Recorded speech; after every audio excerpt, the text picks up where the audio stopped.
Allô, allô, bonjour à tous, bonsoir. Alors, si vous voyez rien, faut rafraîchir. Rafraîchissez la page. Bonsoir, c'est la fête ce soir, hein. Je suis cool, hein, je vous le dis, hein. Allez, on rafraîchit la page. C'est parti. J'espère que vous allez bien. En tout cas, je suis super contente de vous voir. N'hésitez pas à mettre des commentaires dans le chat, hein. Ça y est, super Aurélie. Donc, je suis contente. Il y a Aurélie, il y a Héloïse. N'hésitez pas à mettre un petit message pour montrer que vous êtes là. Et ça me fait plaisir. En tout cas, c'est le soir, c'est le grand soir. Ça fait tout bizarre, hein, de se dire que bah voilà, ça y est. Salut Karine. Ça fait tout bizarre de se dire que ça y est, bah ça y est, hein, c'est le livre, voilà.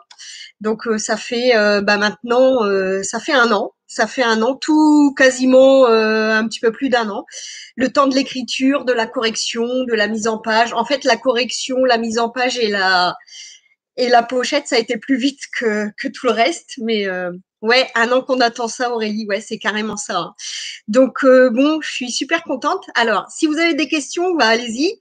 Et puis bon, je vais improviser, hein, c'est le live total. Bon, je suis pas une pro de YouTube, je fais pas des mises en scène de malade. Moi, il n'y a pas de musique, il n'y a pas de truc, voilà. Donc, mais bon, on fait ça simplement et c'est très bien comme ça de toute façon.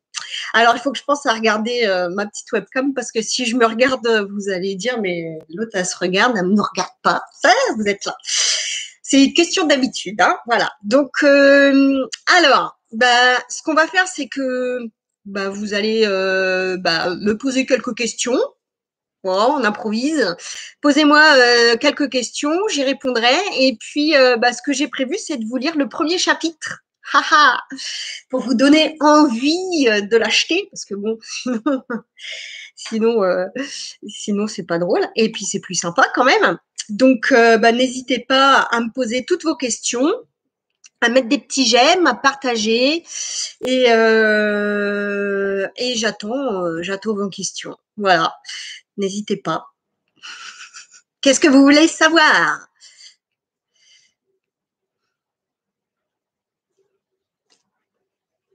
C'est un peu long, hein. Est-ce qu'il y a des petites questions? Alors, comment t'es venue l'idée d'écrire ce livre? Alors, j'avais fait un post là-dessus sur mon site internet. D'ailleurs, tiens, on va en profiter. Je vais vous mettre le lien de l'article. En fait, comme je disais dans l'article, en fait, depuis que je suis toute gamine, j'adore écrire dans mes journaux intimes et tout. Bon, comme beaucoup de filles, hein, vous allez dire. Et en fait, j'avais toujours eu l'idée d'écrire un livre, mais bon, je me disais, je vais écrire un livre de quoi? Enfin bon, voilà quoi. Et puis bah en fait par rapport à cette fibromyalgie qui est venue énormément perturber ma vie, j'ai mis en place plein de choses, hein, ce que j'écris dans le livre. Et en fait, je me suis dit mais pourquoi en fait je garderais tout ça pour moi alors que ça peut aider des personnes. Je dis pas que ça peut être miraculeux, mais si les clés que j'ai utilisées pour moi qui m'ont permis d'aller mieux peuvent aider les autres, je vois pas pourquoi je garderais tout pour moi et autant partager. Voilà, donc voilà pourquoi j'ai écrit ce livre et ça me tenait vraiment à cœur de partager ce que j'ai vécu, ce que j'ai appris, l'expérience que j'en ai eue et ce que j'en ai compris. Alors bien entendu, tout ça, ça m'appartient, hein, en aucun cas, ce qui m'est arrivé ou ce que j'ai fait pour m'en sortir ne peut être une solution miracle pour tout le monde.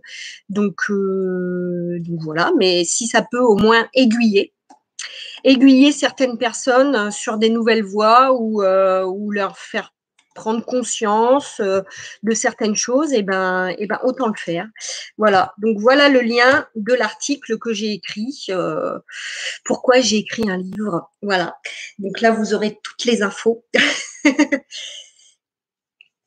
Quand ont démarré tes symptômes et quel impact ça a eu au début? Alors, mes symptômes, en fait, ils sont arrivés petit à petit. En fait, j'avais toujours depuis très longtemps, je pourrais pas dire de quand ça remonte, toujours ce sentiment de pas être bien dans mon corps, de me sentir à l'étroit dans mon corps, de pas être à l'aise en moi, de pas être à ma place, que ce soit sur cette terre ou dans mon corps. J'avais toujours ce sentiment de pas être à ma place, en fait, de pas prendre ma place ou pas être épanouie. Et du coup, j'avais toujours ce sentiment de douleur ou de me sentir étriquée, comme quand on se retrouve dans un vêtement trop petit, en fait. Voilà. Et donc de pas être voilà, épanoui, bien, tranquille, on est bien, c'est cool. Voilà. Donc toujours crispé, toujours pas bien. Et ça fait très longtemps. En fait, ça a été depuis que je suis gamine, c'est venu progressivement. Mais en fait, le travail que je faisais à l'époque à Roissy à vendre des billets, au guichet, ça a accentué ces douleurs, puisqu'au début, je croyais que c'était des troubles musculo-squelettiques, le fait de faire toujours les mêmes gestes, toujours les douleurs au cervical, au bras. Et puis, de plus en plus fatiguée. Alors, je travaillais en horaire décalé, je faisais extrême matinée, extrême soirée. Le week-end, je travaillais les jours fériés, je voyais plus grand monde. J'avais une vie sociale qui était vraiment très, très, très restreinte. Je me suis retrouvée toute seule puisque la personne avec qui j'étais m'a quittée. Donc je pense que tout ça cumulé, ça a dû faire que voilà, tout ça s'est arrivé progressivement. Et puis clairement, je m'occupais pas de moi, je me nourrissais mal, et puis j'étais très négative, dans le déni de plein de choses. Donc j'étais pas du tout épanouie, j'étais pas bien, je cherchais ma place, je la trouvais pas et pour moi j'avais pas de repère quoi. J'avais perdu tout sens de bon sens de vie, on va dire. Le sens de ma vie était il y en avait plus. Voilà. Et du coup,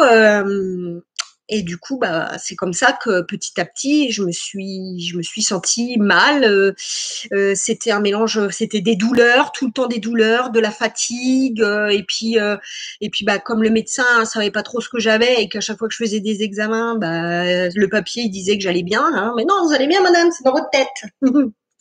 Combien de fois on l'a entendu ça, hein? Surtout que physiquement j'avais rien quoi. Donc ça se voyait pas. Hein. Donc du coup c'est vrai que tu finis par être en dépression parce que les gens ils te croient pas, tes analyses elles sont bonnes, tu te dis mais c'est pas possible, je deviens folle ou quoi. Et en fait c'est l'enchaînement qui a fait que tout s'est dégradé en fait, hein, tout s'est dégradé. Donc voilà l'impact que ça a eu au début, c'était énormément c'était difficile quoi. Voilà. Et donc la plus grande leçon que je tire de mon histoire, c'est ce que j'écris dans le livre.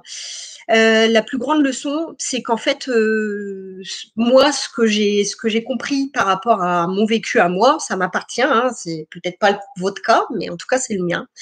C'est que j'ai compris qu'on était responsable à 100% de tout ce il se passait dans notre vie. Que ce soit positif ou négatif, on est acteur de tout ce qui se passe, que ce soit bon ou mauvais, et que c'est à nous de faire en sorte de nous prendre en main pour aller mieux. Voilà. Et en fait, pour moi, la maladie, elle est venue pour me dire que j'étais pas du tout sur le bon chemin, que tout ce que je faisais, c'était pas bon pour moi. Et c'est comme ça que je l'ai compris. Et en apprenant à me connaître, à m'écouter, à m'aimer, à être plus à l'attention de mes ressentis, de ce qui se passait dans mon corps, plutôt que d'écouter ce que les autres ou l'extérieur disaient, j'ai appris à écouter ce que moi.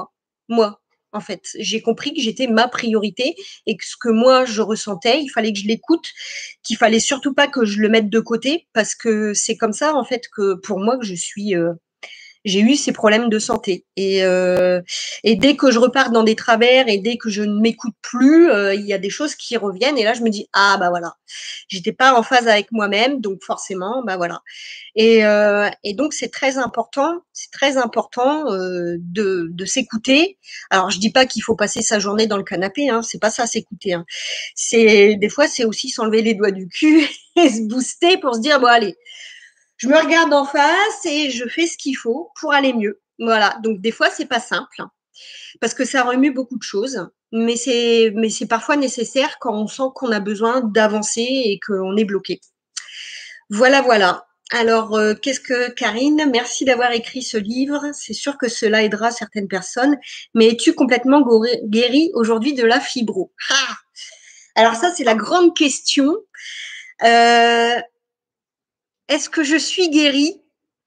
Je pense que le mot guérison, je pense que c'est pas un miracle. Je pense que si demain je repars dans mes travers, que je continue de refaire comme je faisais avant et que je ne m'écoute plus, que je remange des choses qui sont pas bonnes pour moi et que je repars dans le stress ou dans le train-train ou des choses qui me vont pas, eh ben tout reviendra, peut-être même pire. Donc pour moi, c'est pas une question d'être guéri ou de pas être guéri. Pour moi, c'est une question d'être sur son chemin ou de pas être sur son chemin. Après, c'est chacun son interprétation selon les maladies en fait. Hein. Pour moi, voilà, on n'est jamais complètement guéri à 100% parce que ça veut dire quoi? Ça veut dire que ok, je suis guérie, donc j'arrête de faire ce que je fais là et je repars comme avant. Non, on peut pas repartir comme avant. Une fois qu'on a commencé le processus, c'est mort. Le processus, il est engagé, on peut plus se le permettre. Et puis même par respect pour soi, on peut pas revenir comme avant. Pour moi, le avant, ça fait partie du passé, c'est terminé. Maintenant, je regarde devant, j'avance et je fais au mieux tous les jours pour justement me préserver, me respecter et faire ce qui est bon pour moi. Voilà. Donc ça, c'est mon expérience personnelle. C'est ce que c'est ce que j'expérimente chaque jour et c'est ce que j'expérimenterai jusqu'à la fin de ma vie sur cette terre. Voilà. C'est vraiment important de se respecter, de s'aimer et d'être en phase avec ce qu'on dit et avec ce qu'on pense et avec ce qu'on fait. C'est comme ça qu'on peut pas, voilà. Pour moi, voilà, c'est comme ça que je l'ai compris et c'est ce que j'en retiens en tout cas. Voilà, voilà. Alors, si vous n'avez pas d'autres questions pour l'instant, bah, ça vous dirait que je lise le premier chapitre ou pas? Allez, bon là, il y a 12 personnes qui écoutent. Hein. Alors, comment j'ai géré ma relation avec les médecins? Alors, bon, j'ai pas vu beaucoup de médecins. J'ai pas vu beaucoup de médecins. Disons que mon premier médecin, le médecin de famille, lui, alors, il a fait ce qu'il a pu. Hein. Moi, j'en veux à personne. Chacun fait ce qu'il peut avec ce qu'il connaît. Et je pense qu'il connaissait pas vraiment cette maladie. Donc, il a fait comme il a pu. Il m'a dirigé sur Internet pour être sûr que les symptômes correspondent bien. Ensuite, il m'a donné des antidépresseurs, des anti-inflammatoires, tout un tas et des oxycontins. Enfin bref, un dérivé de la morphine. Et malheureusement, bah, ça m'a pas trop aidé.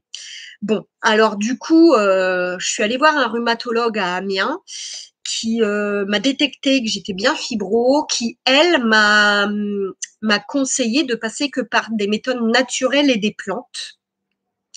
Et du coup, comme j'avais déjà fait 2 ans de médecine chinoise, je me suis dit bah autant repartir là-dedans et repartir sur toutes les méthodes naturelles. Voilà. Et puis j'ai vu aussi un neurologue qui m'a dit que je faisais pas de fibromyalgie, mais par contre je faisais de l'hyperexcitabilité neuromusculaire. Voilà, donc en gros, pour moi, c'est un peu le même principe, c'est-à-dire que c'est la relation entre les nerfs et les muscles qui se fait mal. Je pense que c'est au niveau des neurotransmetteurs, voilà, du cerveau qui est mal nourri. Enfin, il y a des carences, il y a des choses comme ça. Et du coup, je pense que c'est lié, hein, de toute façon. Et puis, du coup, j'ai changé de médecin. Le médecin que je vois actuellement, ou d'ailleurs que je vois plus, je vais très bien, donc j'ai plus besoin d'aller voir un médecin. Donc en fait, le nouveau médecin m'a beaucoup aidé, elle m'a donné beaucoup de plantes, elle m'a fait de l'acupuncture, elle m'a fait beaucoup parler. Et en parlant avec elle, j'ai pris conscience de pas mal de choses aussi. Et, euh, et voilà, donc c'est vrai que tout ce qu'elle a fait, tout ce qu'elle m'a donné, tout ce qu'elle m'a fait, ça m'a beaucoup aidé.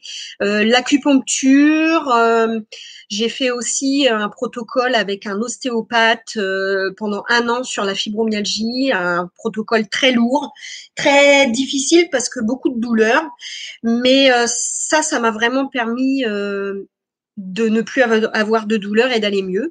Et puis, j'ai fait aussi une prise de sang au laboratoire Barbier qui n'est pas du tout remboursé, qui coûte très cher, mais qui m'a permis de détecter tous mes allergènes alimentaires. Et du coup, suite à ça, j'ai pu écarter en fait tous les aliments qui m'allaient pas en fait, hein. Alors c'est difficile parce que forcément les aliments qui m'allaient pas, c'est ceux que je préférais le plus. Donc bon voilà, mais j'ai pas compensé, j'ai pas remplacé. Petit à petit, c'est des choses qu'il faut faire petit à petit, hein. Moi, j'ai été déclarée fibromyalgique en 2007, on est en 2021, donc c'est pas récent, hein. Donc toutes ces années et même encore maintenant et jusqu'au bout, hein, on va dire, le travail se fera. On n'arrête jamais, hein. De toute façon, on est un peu comme un oignon, on enlève une peau, il y en a une autre et puis on n'arrête pas, quoi. Mais en fait, c'est passionnant parce que quelque part, c'est un peu comme si j'étais le détective de ma vie, de privé, de moi-même. Et du coup, je me dis bon bah voilà, j'ai géré ça, c'est bon, c'est réglé. Maintenant, je passe à autre chose. Et en fait, c'est une aventure pour moi. Je prends ça comme une aventure et comme quelque chose de passionnant. Voilà, je m'éclate. Euh, donc la relation avec les médecins, en gros, pour moi, elle s'est bien passée, même si mon premier médecin de famille n'a pas été complètement à l'écoute. Enfin, disons qu'il était à l'écoute, mais comme il connaissait pas, je pense qu'il savait pas comment gérer en fait. Donc voilà. Mais les autres médecins que j'ai vus, alors celle que je vois maintenant, et ça s'est super bien passé. Tout de suite, elle m'a compris, elle a été géniale. Par contre, c'est un problème, c'est les médecins de la médecine du travail. Là, ça s'est pas bien passé. Parce que eux, tout de suite, c'est catalogué, c'est dans votre tête, c'est des conneries. Enfin bon, voilà. Donc la médecine du travail, je j'ai pas eu de bon rapport avec les médecins de la médecine du travail. J'avais plus l'impression qu'ils étaient là pour me mettre des bâtons dans les roues plutôt qu'autre chose. Et bon, j'ai pas trouvé ça très cool, quoi. Euh, alors, Karine, mais l'écriture a eu quel effet sur toi? Ah bah, bonjour Claudie, je suis contente que tu sois là. Alors l'écriture, pour moi, alors tu le sais parce que tu écris ton livre aussi, donc voilà. Mais pour moi, l'écriture, ça a été, déjà, j'ai écrit mon livre l'année dernière, hein, donc qui sort seulement maintenant. C'est une aventure aussi, ça, d'écrire un livre, hein, je vous dis pas. Ouh, ça remue, hein. Donc l'écriture, oui, c'est thérapeutique, mais carrément, quoi. Parce que en fait, j'ai pu quelque part régler des choses que j'avais pas complètement réglées. J'ai pu prendre conscience de choses aussi que j'avais pas forcément pris conscience. Et puis ça m'a permis vraiment de passer à une étape, bah, disons une meilleure étape, quoi. Je pense que j'ai fait un deuil de pas mal de choses.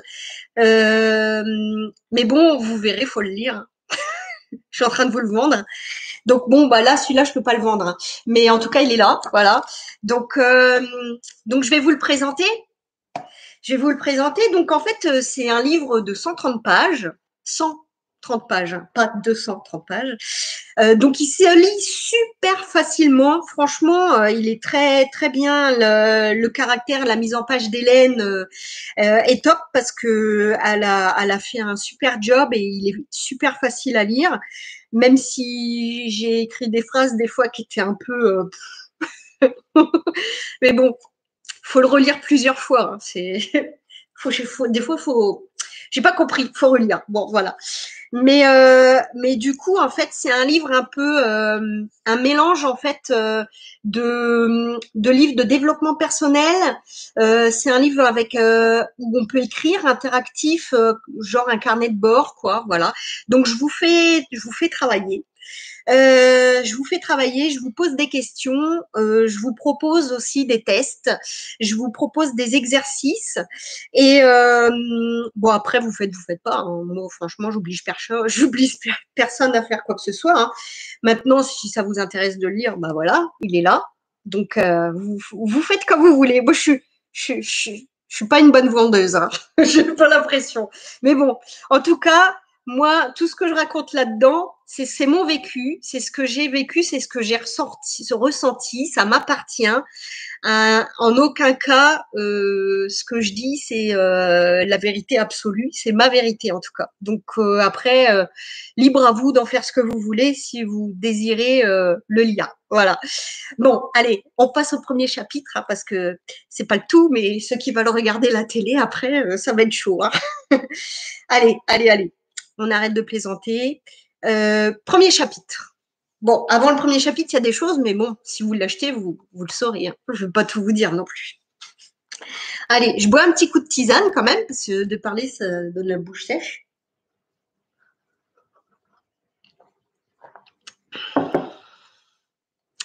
Ah, bah j'ai vu, ah bah il y a Marie. Bonjour Marie. Moi, je suis contente que tu sois là, Marie. Ça fait plaisir. Bon, c'est toujours les mêmes qui parlent dans le chat. Hein. S'il y a d'autres personnes, n'hésitez pas à faire un petit coucou. Ça me ferait plaisir de voir qui c'est qui est là. Alors, chapitre 1. Ma vie, enfance, adolescence et passage à l'âge adulte. Alors, je vais essayer de pas trop bafouiller parce que c'est pas évident. Avant de parler de la fibromyalgie, il me semble important de vous parler de moi. Pourquoi ? Tout simplement parce que la maladie ne vous tombe pas dessus par hasard. Je me suis toujours demandé pourquoi j'étais née ici, avec ces personnes et dans cet environnement. Je me suis toujours mise à l'écart, étant donné que je me suis toujours sentie différente des enfants de mon âge et même des adultes. Coucou Anne-Sophie. Je sentais comme un décalage entre eux et moi.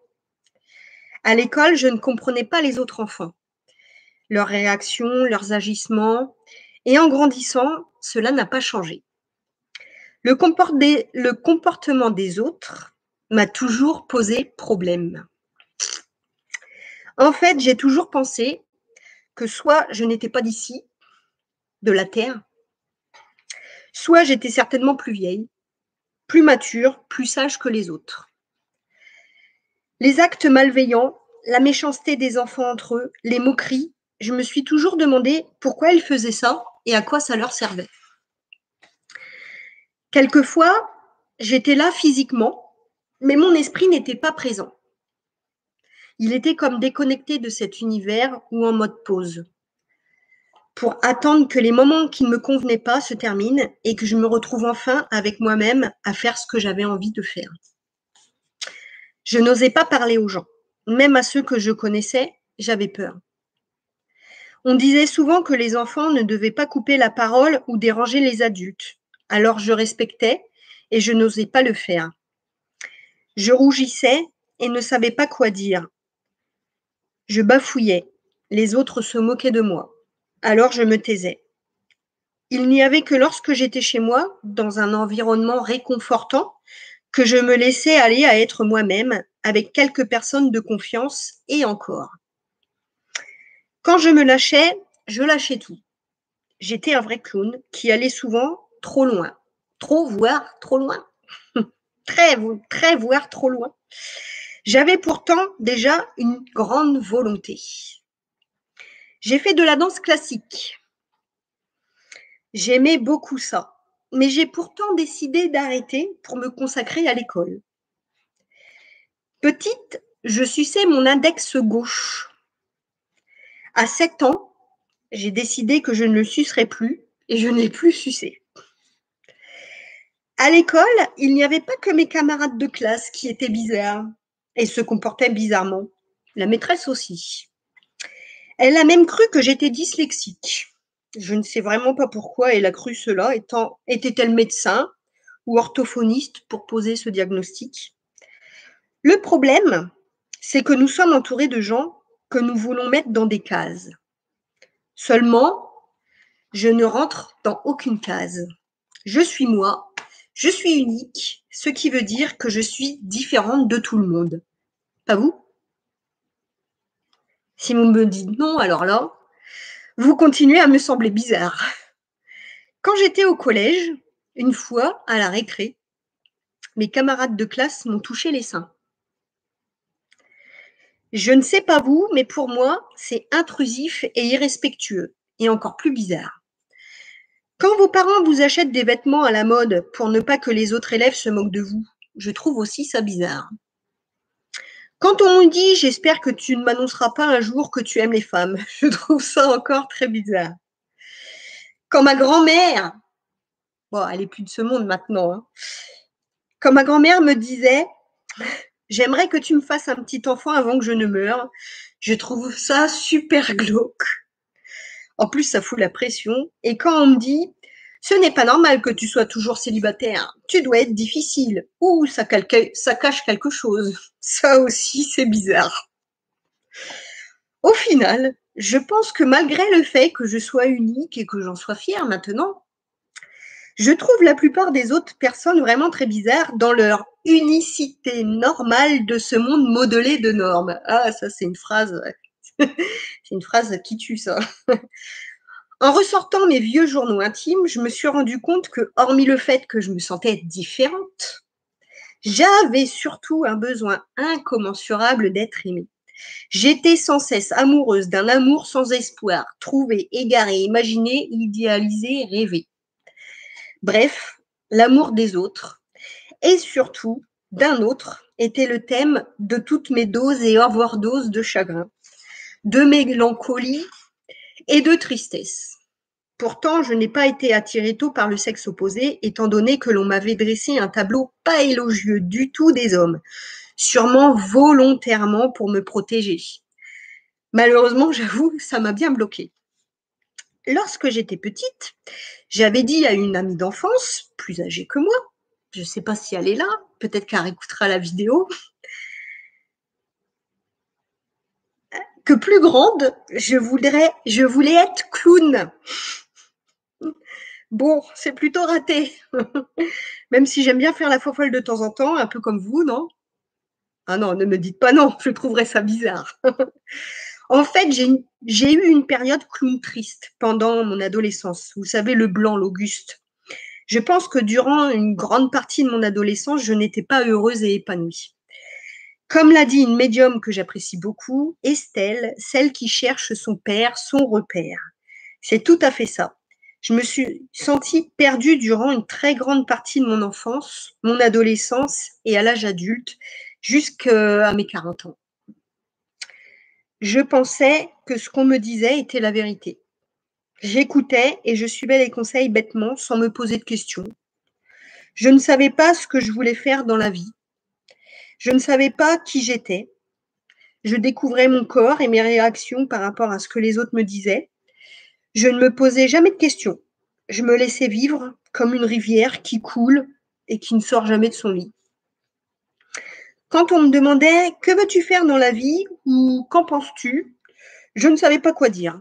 Je n'avais aucun avis sur rien. Ou alors pire, je disais ce que l'autre voulait entendre pour faire plaisir, ne pas décevoir et ne pas être rejetée. Je ne savais pas trop ce que je devais faire, ce que je devais dire et qui je devais être. À l'école, je ne m'épanouissais pas du tout. Je trouvais que c'était long et pas intéressant. En fait, je le faisais parce que je devais tout simplement le faire. Je ne voyais pas d'autre chemin. J'avais pas trop le choix en même temps. C'était comme ça et pas autrement, le genre de pensée limitante et le genre de croyance qui vous formatent pour vous faire rentrer dans un moule. Sauf qu'en fait, chose que je ne savais pas, le moule faisait une taille S. Et moi, j'ai une taille sans limite. Donc, je ne pouvais pas me sentir à l'aise dans ce moule. Mais j'essayais d'y entrer malgré tout. Faire plaisir. Il faut le faire car c'est comme ça. Donc, il faut essayer de faire rentrer les données de l'école dans sa tête, car il faut absolument réussir et avoir son bac, sinon vous serez une délinquante et vous ne vous en sortirez pas dans la vie. Je me mettais tellement la pression que rien ne rentrait dans ma tête. Ma prof d'éco-droit m'a dit une fois, mais Estelle, je ne comprends pas, vous êtes sérieuse, vous apprenez et vous ne retenez rien. Pourquoi vous vous mettez une telle pression? Quand on a son repère qui nous dit souvent qu'on passe son temps à bouffer et à rien faire, on finit par le croire. J'étais donc dans ma tête, devenue grosse, nulle et bonne à rien. Et ça m'a fait beaucoup de mal pendant très longtemps. Faire comme tout le monde, faire plaisir à tout le monde, rentrer dans le moule. À aucun moment, je ne me suis posé la question de savoir si c'était ce qu'il fallait faire ou pas. Pour moi, c'était comme ça, car ne pas faire comme tout le monde, c'était être marginal, c'était mal vu par les autres, la famille, les amis. Tu te rends compte, lui, il est comme ça, lui, il fait ça, ça la fout mal, mais qu'est-ce que vont penser les autres? Ça ne se fait pas, la honte. Pour moi, il ne fallait donc pas se différencier, mais plutôt devenir comme tout le monde, normal, être un fantôme, se noyer dans la masse et passer inaperçu sans se faire remarquer. C'était la voie à suivre. Je la suivais donc sans me poser de questions, comme un enfant sage qui écoute bien ses parents. Pourtant, la vie n'a fait que de me rappeler sur une voie qui était très différente. Mais ne l'écoutant pas, voulant tout contrôler pour rentrer dans ce fichu moule, je me suis créé des blocages qui, à la longue, se sont transformés en douleur. Mais ça, je l'ai compris que bien plus tard. Heureusement, il n'est jamais trop tard, tant que nous sommes en vie. Je suis tombée amoureuse pour la première fois lorsque j'étais en 6e. Et déjà, ça partait mal. Il en draguait une autre et jouait sur des 2 tableaux. Heureusement, à cet âge-là, on ne va pas plus loin qu'un petit bisou. Hein. Ensuite, j'ai changé de collège. Oui, j'ai changé pas mal d'établissements scolaires. J'ai redoublé 2 fois et comme j'ai fait un BEP et que je suis repassée en première d'adaptation, c'est comme si j'avais redoublé 3 fois. Bref, je m'égare. Ensuite, lorsque j'avais 16 ans, un garçon plus âgé que moi de 2 ans, ah bah Claudie, elle est au courant de l'histoire, à l'âge qu'on avait, c'était beaucoup comme différence, d'autant que lui était majeur. Il était fou amoureux de moi, mes copines m'avaient prévenu et comme je ne voulais pas m'emmerder avec ça, briefing de ma mère qui m'a bien prévenu, il ne s'est donc rien passé. Et j'ai fait un déni de cette relation. Je le prenais pour un copain. Et rien de plus. Il avait même dormi une fois à la maison. Hein. Je sais qu'au plus profond de moi, j'avais envie, mais je refusais. Imagine un peu si tu tombes enceinte. Ta vie est foutue. Et la réputation après, pouf, n'en parlons pas. Donc ma vie sentimentale est restée bloquée jusqu'à mes 19 ans. À 19 ans, je suis de nouveau tombée amoureuse d'un garçon plus jeune que moi de 2 ans. Tiens, c'est rigolo. Bon, ça vous rappelle rien? Il était mineur, mais je m'en foutais. C'était une découverte pour moi. J'ai découvert beaucoup de choses très intimes en moi et j'avais une envie très forte de passer à l'étape cruciale, sauf qu'il était très respectueux et a préféré ne pas aller plus loin. Super, enfin un mec bien. Mais j'étais très frustrée. Et voyant l'âge avancé et mes copines toutes casées, encore une fois, je me foutais la pression. J'ai donc provoqué le destin et pris en main le contrôle de ma vie.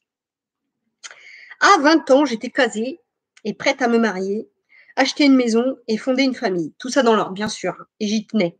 Sauf que lui, l'ordre et les cases, il n'y prêtait pas attention. Et pire encore, il ne voulait pas en faire partie. Merde, ma fille s'est mise avec un marginal, que vont penser les autres? Bon, finalement, Il passait partout et au final, il n'était pas si marginal que ça. Et c'est moi qui a fini seule, effondrée, avec toutes mes croyances et pensées limitantes au bout de 7 ans de relation. J'étais folle. Voilà pourquoi il était parti. D'après certains, j'étais folle.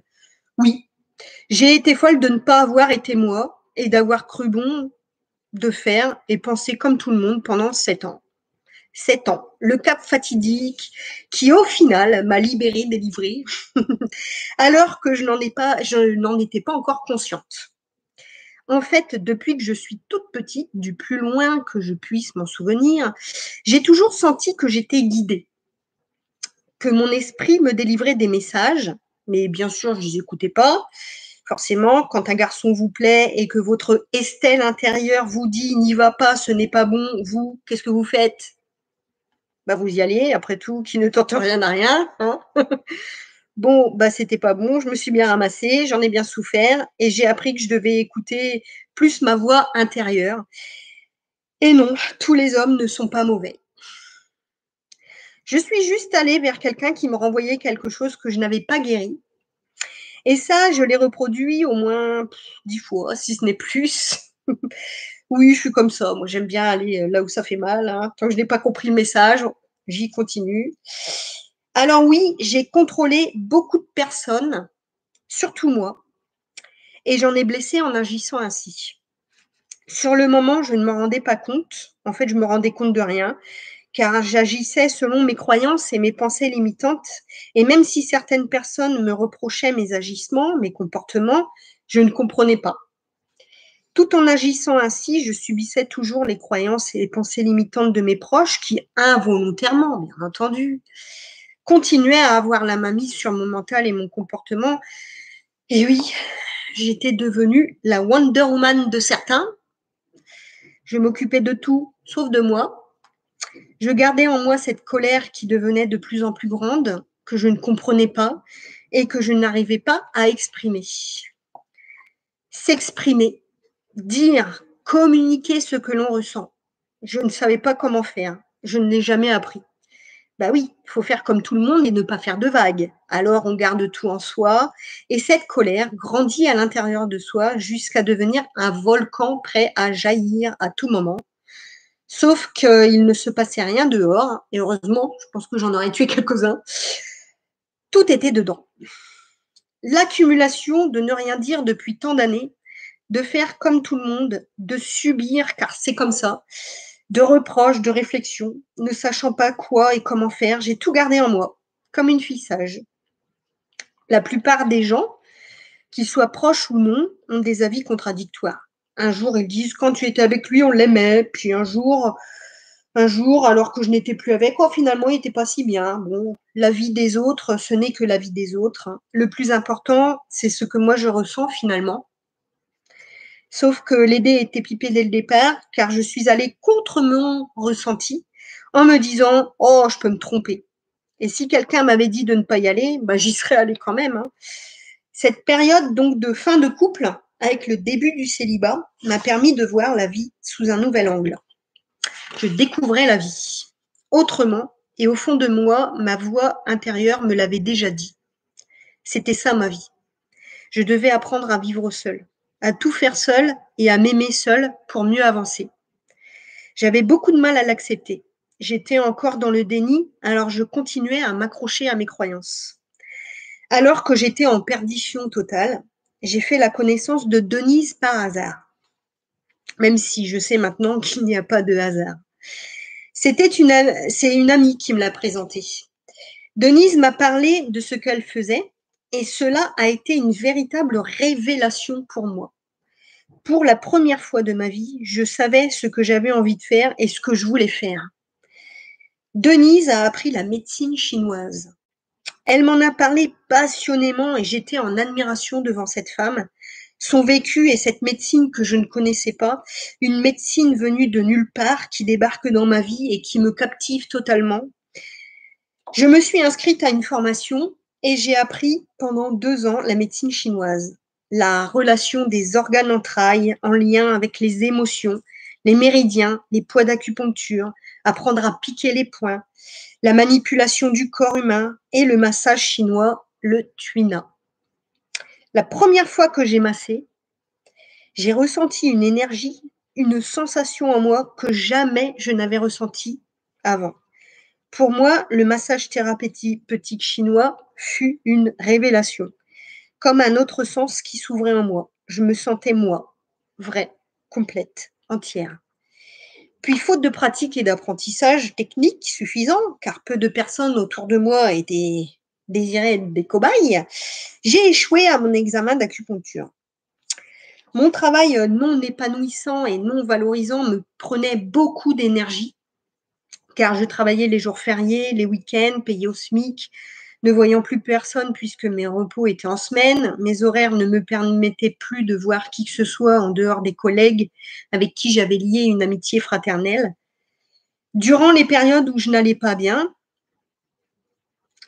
j'ai toujours pensé à mon grand-père paternel. Je ne sais pas pourquoi, c'est comme ça. Il est parti lorsque j'avais 3 ans et malgré ce jeune âge, je me souviens des moments passés avec lui comme si c'était hier. Quelque part, j'ai toujours su qu'il était avec moi quand il le fallait. Quand mes amis sortaient sans moi, quand je me retrouvais seule car mon chéri me quittait, ne donnait pas de nouvelles ou que je ne comprenais pas les situations que je vivais, il était là. Et il était toujours là, près de moi, à me souffler des mots réconfortants. Ce n'est pas grave, ne t'en fais pas, occupe-toi de toi et personne d'autre. Aime-toi, prends soin de toi, c'est le plus important. Tu ne seras jamais seul, on veille sur toi. Fais ta vie, ton chemin à toi. Aie confiance. Vas-y, avance, vis tes rêves. Quoi qu'il arrive, tu n'as besoin que de toi pour avancer et tout s'ouvrira quand tu réaliseras ton vrai voyage. Pendant très longtemps, je n'ai pas écouté ces messages. Je n'en ai fait qu'à ma tête. J'ai eu ma période grunge, punk, gothique. Je me cherchais. J'avais ce besoin d'appartenance à un groupe, à une communauté, avec ce côté rebelle dans l'âme. J'étais toujours dans le mental, le contrôle, la raison à m'obstiner avec l'ego qui me parasitait et me poussait droit dans le mur exprès pour que je le prenne. Tout cela pour bien comprendre que je faisais fausse route. Et des fausses routes, j'en ai pris. Mais elles étaient nécessaires pour que je comprenne. Nous rencontrons des personnes qui sont là pour nous faire grandir, avancer, évoluer. Parfois, elles réveillent en nous quelque chose qui nous fait mal. Tout cela est pourtant nécessaire pour nous permettre de surmonter nos blessures. C'est à ce moment-là que j'ai découvert Lise Bourbeau et les 5 blessures qui empêchent d'être soi-même et que j'ai eu la chance de rencontrer Dany. Au départ, c'était un collègue et avec mes croyances limitantes, je le trouvais bizarre, pour ne pas dire marginal. Et puis, une fois que j'ai enlevé ce filtre et cette croyance, il est devenu ma couille et moi sa nounoute. Et oui, c'est comme ça qu'on s'appelait. Hein. On avait une amitié fraternelle, une communication télépathique et une relation hors du commun. Comment l'expliquer? Impossible. Ça se vit, ça ne s'explique pas. Une relation d'amour pur, désintéressée et inconditionnelle. Il était là pour moi et j'étais là pour lui, tout simplement, sans se poser de questions et naturellement. Jusqu'au bout, il a été là et même plus encore, car il est encore là à veiller sur moi. Il n'y a pas d'explication rationnelle à donner, ça se vit tout simplement. Et tant qu'on n'a pas vécu ce genre de relation, on ne peut pas savoir ce que c'est. Je l'ai autorisé à partir par amour et il est venu me dire « T'inquiète pas, tout va bien se passer » dans une dernière étreinte sur la route des adieux. Les moments les plus forts ne peuvent pas être oubliés, surtout quand ce sont les plus durs et les meilleurs. Il s'est battu jusqu'au bout. Il a cru qu'il s'en sortirait. Je suis sûre qu'il doit être au Brésil maintenant, là où il a toujours eu envie d'aller. Je me suis battue pour lui. Et même si je ne comprenais pas ce qui m'arrivait, même si à plusieurs reprises, j'ai pensé très fort à tout arrêter, je me suis raisonnée. Ma voix intérieure me disait « Lâche rien, montre-leur que tu es plus forte qu'eux.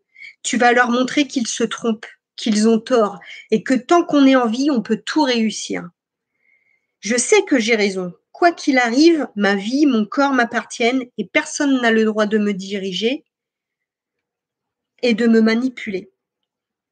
Je sais ce que je vaux et moi seul sais qui je suis, quoi qu'ils en disent. Ils ne me montrent que le reflet de ce qu'ils ne comprennent pas. À eux de faire leur part du job, et si ça les dérange, c'est leur problème, pas le mien. J'ai assez de ma part à travailler, le reste leur appartient. Qui sont-ils pour me dire ce que je dois faire, ressentir? Je ne suis pas eux et ils ne sont pas moi. Qu'est-ce que j'ai fait pour en arriver là? Qu'est-ce que je n'ai pas fait pour en arriver là? Tant qu'on est vivant, on peut s'en sortir et vivre épanoui et bien dans son corps. Il suffit juste d'avoir le bon mode d'emploi et les bonnes motivations. Plus nous restons entêtés et bloqués dans nos croyances, moins nous sommes libres. Lorsque nous retrouvons cette liberté, nos mots, MAUX, se libèrent et cessent d'être en nous, car ils se libèrent, car se libérer les libère eux-mêmes. J'ai fourché. Depuis aussi longtemps que je m'en souvienne, j'ai très peu été entendue, écoutée et prise au sérieux. Je sais dans mon fort intérieur que je ne raconte pas de bêtises.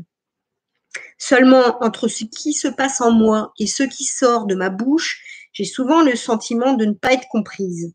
J'ai souvent cru que je ne venais pas de la même planète que beaucoup de gens sur Terre, et grâce à ces différences, car oui, maintenant, pour moi, c'est une différence.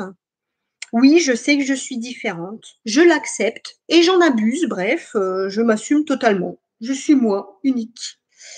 De ce fait, je perturbe les personnes dans leurs croyances, ce qui peut les rendre vindicatives, d'autant plus que quand elles n'acceptent pas d'être bousculées par une autre façon de penser. Petite, je me sentais seule, isolée, car j'avais du mal à aller vers les autres. Leur comportement ne m'attirait pas et ils ne me mettaient pas à l'aise. Leur façon d'être, de jouer, de parler ne me donnait pas envie. Je les trouvais puérils et inintéressants avec leurs remarques inappropriées. En fait, j'avais l'impression d'être plus sage qu'eux. Je préférais être avec une seule personne, car les groupes et les effets de groupe provoquaient systématiquement des réflexions et des moqueries à mon égard. Vous savez, quand je suis née, il y a, demain, ça fera 46 ans que je suis née. Lorsque je suis née, j'ai eu la jaunisse. J'ai souvent tendance à dire que c'est parce que j'avais peur d'affronter ce monde. En fait, je ne voulais simplement peut-être pas sortir, j'étais déjà effrayée et en colère. En médecine chinoise, le foie a une correspondance avec la colère et le printemps. Je suis née au printemps, mon foie, chef d'état-major, n'était a priori déjà pas en bon état. Également petit-fils de grand-mère Laratte, celle-ci a toujours été déséquilibrée chez moi. La rate transporte les liquides organiques au poumon qui, lui, gère la descente et régularise la voie des liquides. Le foie gère l'agressivité de l'individu et, à l'inverse, le rend timide et peureux. La rate gère la nostalgie et les états anxieux. Le poumon, lui, est responsable des sentiments. Tout cela vous paraît du chinois? Eh bien oui, ça l'est. C'est issu de la médecine chinoise. Voici en médecine chinoise les 7 émotions suivies du schéma des 7 éléments. La joie, le cœur est atteint. Une joie excessive blesse le cœur. Elle va ralentir son énergie. Les symptômes seront des palpitations, de l'inquiétude, des rires, des pleurs. La colère, le foie est atteint. Elle blesse le foie et fait monter l'énergie. Les grands symptômes chez les colériques sont des distensions de la poitrine et des flancs, des éructations, des douleurs abdominales. Il faudra réduire la stagnation du chi du foie. Devant quelqu'un de colérique, il faut paraître triste pour le calmer. Et la tristesse, le poumon est atteint, son énergie est abaissée avec présence de troubles respiratoires faibles, courts et une voix basse, le souffle manque. La pensée, la rate est atteinte, l'excès de pensée avec position assise blesse la rate. L'énergie stagne avec un peu d'appétit, de la fatigue des selles molles. L'inquiétude, c'est le poumon qui est atteint. Des troubles de l'esprit, des pleurs, du découragement apparaissent. La peur, c'est les reins qui sont atteints. l'énergie baisse, des incontinences de sel, d'urine apparaissent. La frayeur, c'est le cœur ou les reins qui sont atteints. L'énergie du cœur baisse avec des palpitations, des troubles de l'esprit, des cheveux blancs après une grosse peur. Le foie gouverne les muscles, les tendons et les orifices, la vue, les yeux. Tout cela pour dire que nous ne naissons pas tout neufs. Nous arrivons au monde avec des points forts et des points faibles, hérités de l'énergie, de l'ADN et de l'ADN de nos parents, grands-parents et toute la lignée, qui nous ont été transmis lors de notre conception jusqu'à notre naissance. Comment nous sommes-nous construits? Avec quels sentiments et quelles pensées? Nous naissons parce que deux êtres se sont unis avec ou sans consentement, mais nous ne savons pas vraiment pourquoi au final. Est-ce que nos parents ont voulu nous avoir? Est-ce qu'ils nous attendaient? Est-ce qu'ils nous ont rêvé? Et voilà, vous saurez la suite en lisant le livre en entier. J'ai terminé le premier chapitre. Est-ce que vous avez des questions?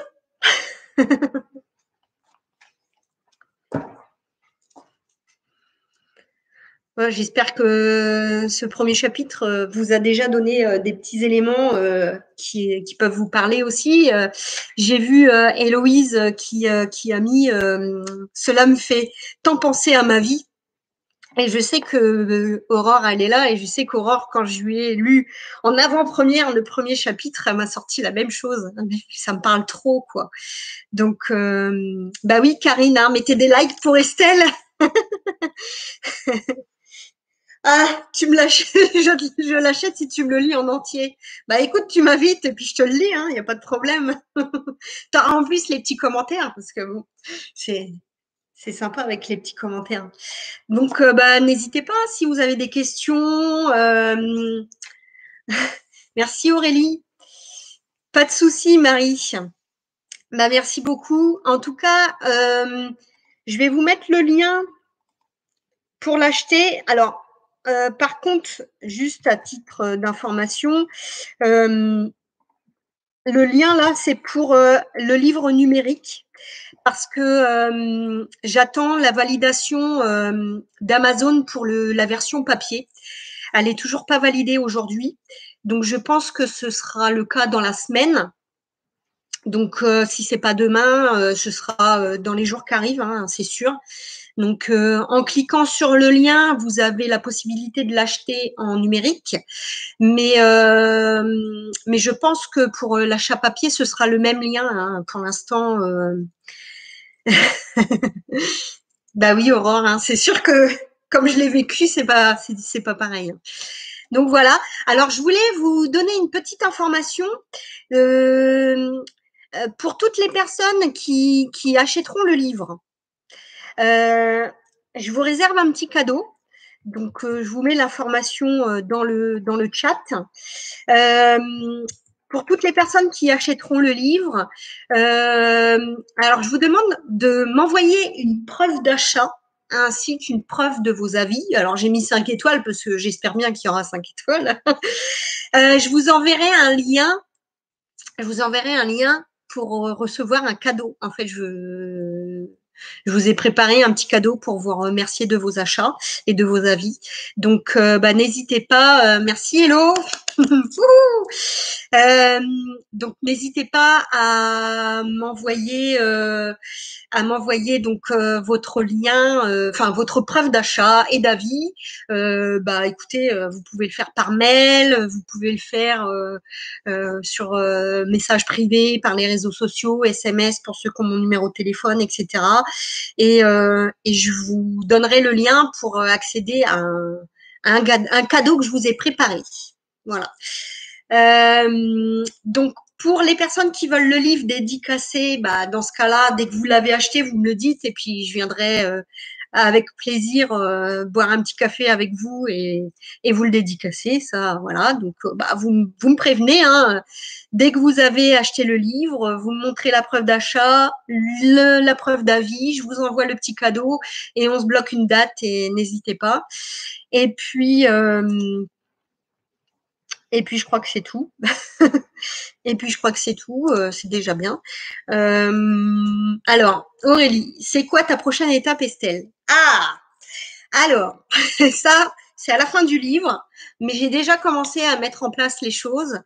En fait, j'ai mis en place des programmes pour les fibromyalgiques, les personnes qui ont des douleurs chroniques, pour les personnes qui ont des problèmes, des difficultés à gérer le stress, les émotions et tout ça.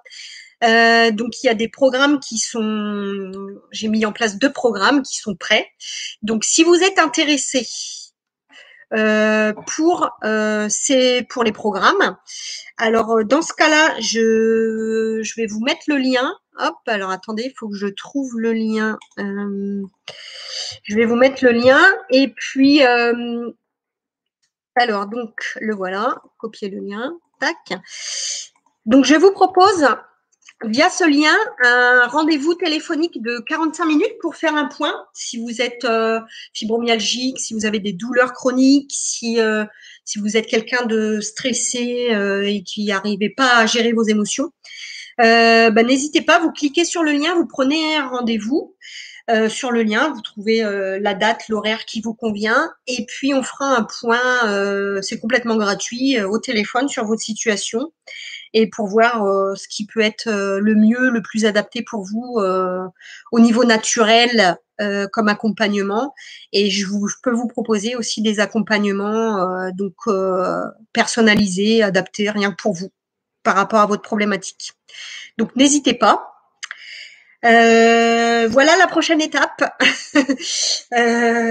C'est forcément en lien avec le livre, puisque à la fin du livre, vous verrez, je vous propose de mettre en place des choses et de me contacter pour faire un point. Donc c'est un peu le même principe.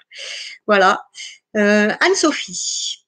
Bien sûr que je viendrai te voir pour boire un café et une petite dédicace. Bien sûr, Anne-Sophie, ma voisine du dessus, alors. Alors, elle limite même plus venir là, dis donc. Voilà la prochaine étape. Donc, n'hésitez pas, hein, surtout, à me mettre des commentaires, à partager, à donner mes coordonnées. Vous avez mon site internet qui est là, je vous le donne tout de suite. Dessus, il y a pas mal d'informations et vous pouvez aussi prendre rendez-vous avec moi. Je pratique la réflexologie palmaire, la réflexologie plantaire. Je fais aussi de l'Access Bar, c'est une méthode de libération émotionnelle, c'est de l'énergétique. Donc j'ai des offres pour des forfaits, voilà. Donc voilà, pour l'instant on est bien, hein. Je continue ma formation de naturopathe puisque je me forme pour être naturopathe, donc ça avance bien, ça avance très bien et voilà. Je N'hésitez pas à me contacter pour prendre un rendez-vous et en réel. Et puis le lien pour Calendly pour prendre un rendez-vous téléphonique afin de faire un point sur votre situation. Si vous avez des douleurs, si vous avez envie de régler des problèmes de l'ordre de l'émotionnel, de la gestion du stress, voilà. Donc tout ce que j'ai appris, en fait, je veux le partager. Ça me tient à cœur de le partager avec les personnes qui en ont besoin et qui ne savent pas comment faire. Tout ce que j'ai expérimenté pendant toutes ces années, si je les garde que pour moi et que je les partage pas, pour moi, ça n'a aucun intérêt. Donc, c'est important pour moi de partager. Je dis pas que ce sera miraculeux pour vous, mais en tout cas, je serai là, je vous accompagnerai pour trouver des solutions ensemble et pas vous lâcher et aller jusqu'au bout pour vraiment que vous soyez autonome et que vous ayez ces prises de conscience pour comment faire pour vous gérer seul en toute autonomie et à vous libérer de ces problématiques. Voilà. Donc, est-ce que vous avez d'autres questions? Karine, écriras-tu un deuxième livre? J'avoue que l'aventure est quand même assez sympathique, même si c'est des fois très prenant et ça prend beaucoup les tripes et c'est assez difficile des fois, parce que je vous avouerai que j'ai revécu des moments où les douleurs revenaient. Alors, comme quoi l'émotionnel, ça joue énormément, énormément. C'est un gros impact. Donc oui, je pense que j'en écrirai un autre. Maintenant, je sais pas de quoi. Peut-être sur la vie de ma grand-mère, mais rien à voir. Mais en tout cas, oui, j'aime beaucoup cette aventure. C'est une aventure passionnante et c'est vraiment génial. Donc et puis comme j'aime bien sortir de ma zone de confort, vous pensez bien que je suis pas au bout de je suis pas au bout de mon aventure, hein, au contraire, je la commence tout juste, hein, parce que je me libère seulement maintenant. Donc ouais, il y aura d'autres choses, il y aura d'autres choses, c'est sûr. En tout cas, bah, restez connectés, hein, à l'affût de tout ce qui peut se passer et n'hésitez pas à me contacter. Et en tout cas, ça me fait vraiment plaisir que vous soyez là, qu'il y ait des beaux retours comme ça et gardez espoir puisque rien n'est perdu dans la vie. Tant qu'on veut et qu'on peut, bah, on y va. Voilà. Soyez forts. Faut pas se prendre la tête. Bon. Est-ce que vous avez d'autres questions? Ça fait déjà 1 heure. On va peut-être s'arrêter là. En tout cas, merci à tous, hein, merci à tous. Merci à tous. Et dans mon livre, j'ai beaucoup de remerciements. Donc, vous savez que les personnes que j'ai remerciées, vous le savez puisque vous avez reçu le message.